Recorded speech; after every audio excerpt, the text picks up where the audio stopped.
Halo semuanya, Assalamualaikum warahmatullahi wabarakatuh. Shalom, Om Swastiastu, Namo Buddhaya, salam kebajikan bagi kita semua. Perkenalkan, nama saya Nidya Ganis Pamusu dengan NPM 24064600321 dari Program Studi Magister Kenotariatan Fakultas Hukum Universitas Indonesia. Pada kesempatan ini, saya akan memaparkan terkait dengan penelitian tesis saya yang berjudul Penyelesaian Sengketa Tanah Due Tengah, Desa Adat Pejaten, Kabupaten Tabanan, Bali, berdasarkan studi kasus putusan Mahkamah Agung Republik Indonesia nomor 853/PK/PDT 2024. Sengketa tanah adat merupakan persoalan yang masih sering terjadi di Indonesia, khususnya di wilayah-wilayah yang memiliki karakteristik hukum adat yang sangat kental, seperti di Bali. Konflik ini umumnya muncul akibat perbedaan cara pandang antara masyarakat hukum adat yang memandang tanah sebagai milik komunal dengan sistem hukum nasional yang lebih menekankan kepemilikan individual yang dibuktikan melalui sertifikat. Dalam konteks hukum adat Bali dikenal dengan konsep tanah due tengah, yaitu tanah yang dimiliki secara bersama-sama oleh satu garis keturunan atau satu kepurasa besar yang dikelola secara kolektif. Tanah ini sejatinya sudah diwariskan secara turun-temurun dan tidak dapat diklaim secara sepihak maupun individu. Namun pada praktiknya tidak jarang terjadinya klaim sepihak yang berujung pada sengketa hukum. Sengketa ini bermula ketika sebuah tanah diklaim secara sepihak dan disertifikatkan atas nama individu, padahal masyarakat telah mengetahui bahwa tanah tersebut merupakan tanah due tengah.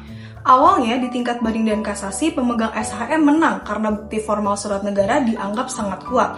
Namun keadaan berbalik di tingkat peninjauan kembali karena pemohon mengajukan bukti silsilah keluarga atau novum yang membuktikan bahwa seluruh pihak adalah ahli waris dari satu leluhur, yaitu Ida Sri Linggir Meranggi.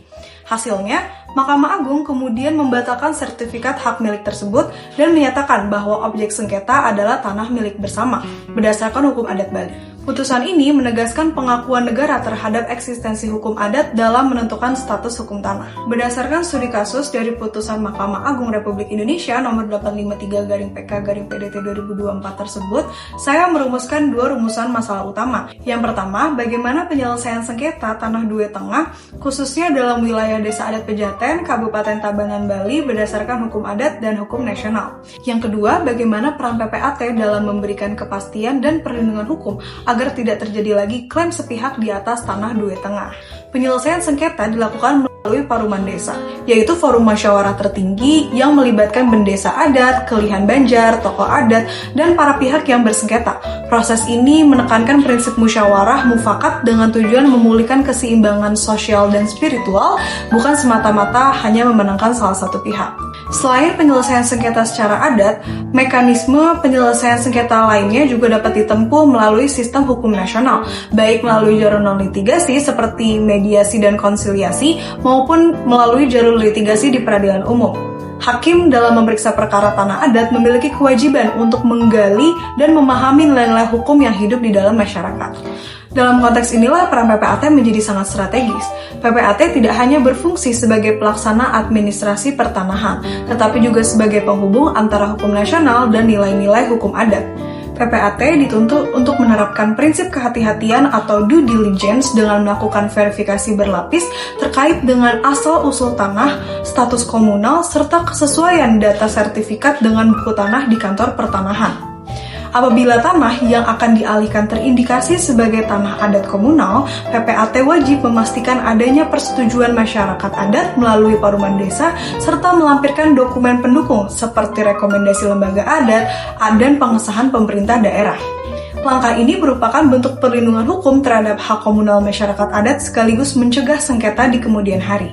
Sebagai kesimpulan, penyelesaian sengketa tanah due tengah menuntut adanya integrasi fungsional antara hukum adat dan hukum nasional. Putusan Mahkamah Agung nomor 853/PK/PDT 2024 menegaskan bahwa pengabaian terhadap status komunal tanah adat dapat berujung pada pembatalan sertifikat individu. Oleh karena itu, PPAT memiliki peran penting sebagai filter hukum untuk menjaga kepastian hukum sekaligus melindungi hak kolektif masyarakat adat dalam sistem pertanahan nasional. Putusan ini juga menjadi pengingat bagi peradilan bahwa hukum tidak hanya yang hidup dalam undang-undang, tetapi juga yang hidup dalam nafas budaya masyarakat. Terima kasih, thank you for watching.